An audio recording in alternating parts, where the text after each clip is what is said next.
Ashamaa hordoftoota kabajamtoota maatii koo akkam jirtu nagaa keessanii nagaadha galata waaqayyoo isinis baga nagaa naaf taatan isiniin jechuu jaalladha.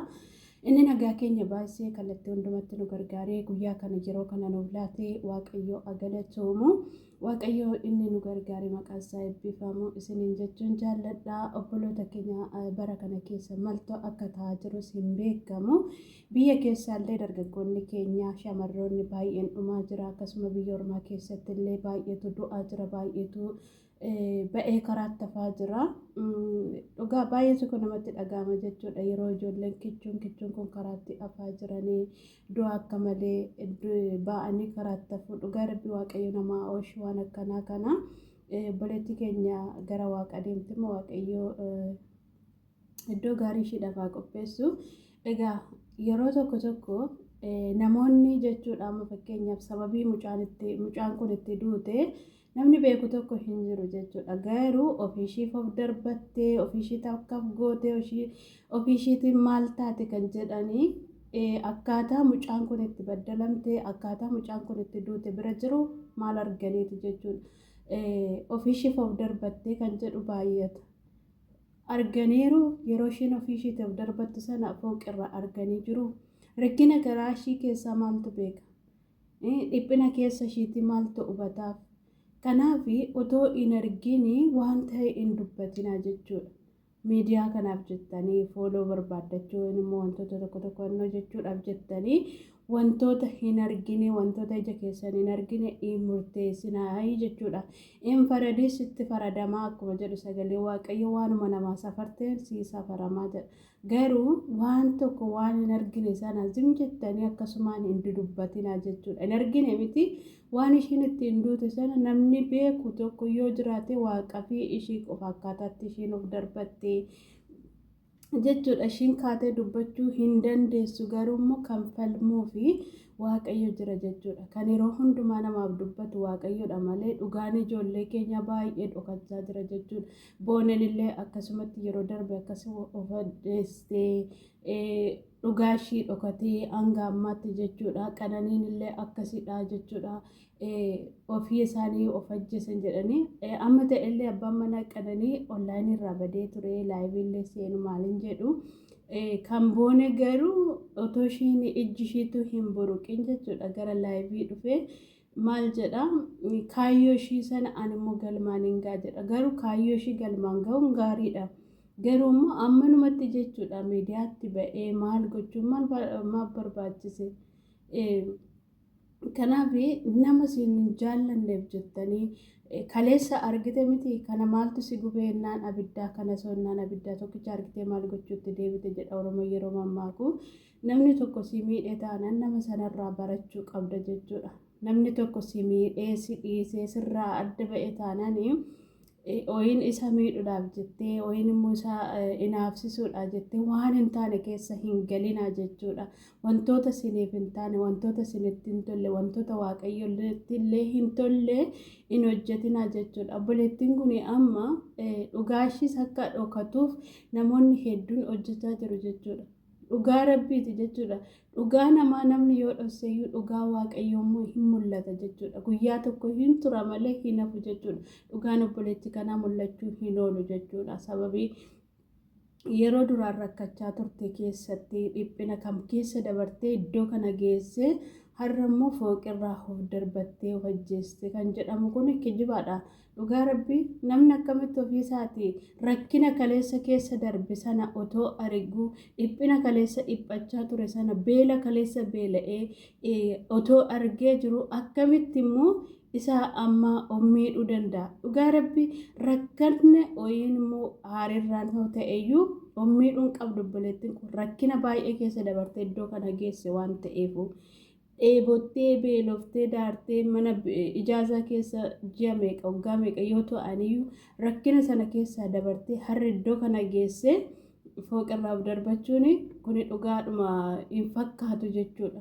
Maaliif warra ishii hiriyoota ishiitii fi mucaa goddanyaa ishii bira deemtee jedhamu kana isadha jechuudha itti gaafatamuu kan qabu yoo tarii isaanumti akkas godhanii dhugaa jalaa hin ba'an jechuudha. Kanaaf obboleettiin kun deemtee jirti garuu dhugaa ishee ta'uu mul'ate hiriyoota qabdi.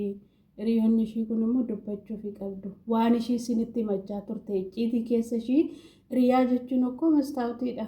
Hiriyaa jechuun mastaawutiidha jechuudha bakka rakkinaatti amma fakkeenyaaf mastaawutii ganama yeroo kaanu otoo fuula keenya hin ilaallatiin hin deemnu jechuudha. Maaltu narra jira maaliin fuula koorra jira jedhee mastaawutii ilaallataa miti.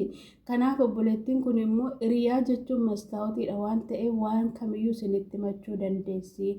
Rakkoo jiru bu'aa ba'ii keessa kamiyyuu hiriyaatti himachuu dandeessi. Hiriyaan kun immoo dhugaa obboleettii kanaa dubbadhu baasi jechuudha.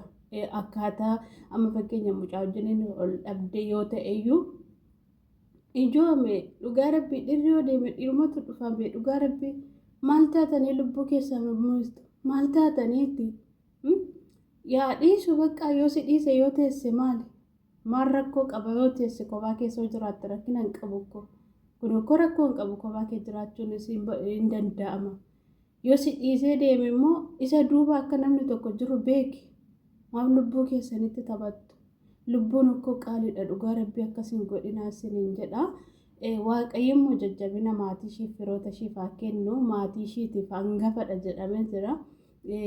Hangafa jechuun immoo hangafa duraati nama obboleettii kanaaf illee dubbatu dhabuu dhiisuu dandeessi garuu immoo qabaachuus dandeessi. Dhugaan obboleettii kanaa immoo yeroo dhiyoo keessatti akka ba'u abdiif amantii qabna. Mucattii qaxalee kichuu kana karaatti hambistanii. Waaqayyo libboonaan ufaa kennu dhugaa rabbii laphee keenyatu akka dhakaa jabaate be walitti garaa jabaanneme waliif na'uu dadhabneme waliif ho'uu dadhabneme dhugaa waaqa maali ara dhiisaa dhugaa rabbii walii keessaniif waan irra argamee baduuf jettanii lubbuu dhalootaa hin baasinaa jechuudha. Waan boru dhiisne deemnu dhaabe fudhanneen deemnu qullaa keenya akkuma dhufne qullaa keenya deebinee galla. Inni hiriyaasoo ta'ee qabeenyaaf jettee waan barbaadde jettee ishii si bira dhuftee amma fakkeenyaaf yeroo si bira dhuftee akkamumatti viidiyoo waraabdanii obboloota keessa shamarran keessan ittiin doorsitu. Maal jechuu barbaade ishiin haadha keetii obboleettii keetii haadha manaa keetii jechuudha. Kanaaf gadaamessuma keenya keessaa gadi baatanii immoo yeroo akkasitti dhaloota miidhan dubartuma keessaa gadi baatanii miti akkamittiin dubartii miidhu haadha kee miidhaa jirta jechuudha. Yeroo akkasitti ijoollee miidhaa jirta shamarran miidhaa jirtanii haadhuma keessan miidhaa jirtu jechuudha. Maaliif jennaan harmeen keessanis dubartiidha waan ta'eef sila kanaafuu obboloota kiyya qaalii waliin miidhina walii fo'aa walitti harka wal qabaa wal dabarsaa. Dhugaa waaqa barri kun akkoo bara ulfaattu baratti rakkinni hedduu jirudha waan ta'eef kana keessa immoo darbuudhaaf harka wal qabatanii otoo adeemanii baay'ee gaariidha isiniin jedha.